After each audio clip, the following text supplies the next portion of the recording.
there are two verses in the New Testament that prove Jesus is not God.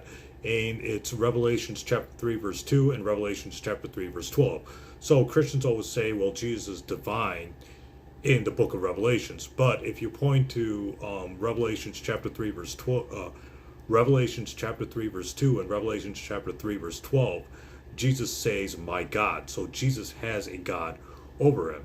Jesus spoke of my God to both the churches of Sardis and Philadelphia. So it's hard to see how Jesus can be assumed to be co-equal and co-eternal with God.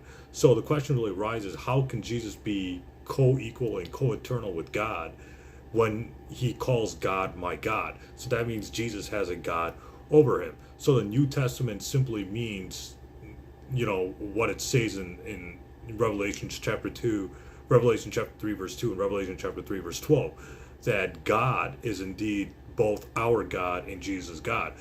So if you want to disprove the divinity of Jesus, just quote Revelations chapter 3 verse 2 and Revelations chapter 3 verse 12 to these Christian apologists, and they won't have any good answers, because how can Jesus be God and have a God at the same time? So if Jesus has a God over him, like he says in Revelations 3:2 and Revelations 3:12, then Jesus cannot be co-equal and co-eternal with that God, because Jesus says, my God. That means Jesus has a God over him.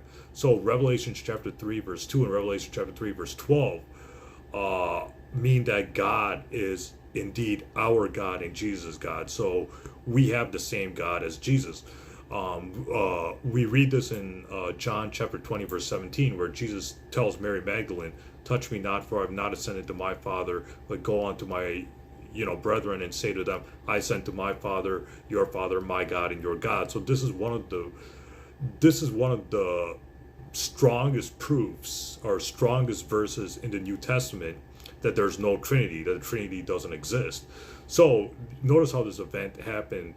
Jesus says in the Gospel of John, in John 20:17, after the resurrection. So Jesus is saying he has a God even after the alleged resurrection, or after Jesus was crucified.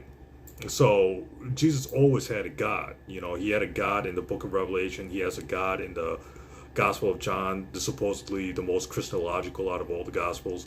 So John 20:17, Revelation chapter 3 verse 12, and Revelation chapter 3 verse 2 disprove the notion that Jesus is co-equal and co-eternal with God, because Jesus has a God, and if someone has a God, they can't be God themselves.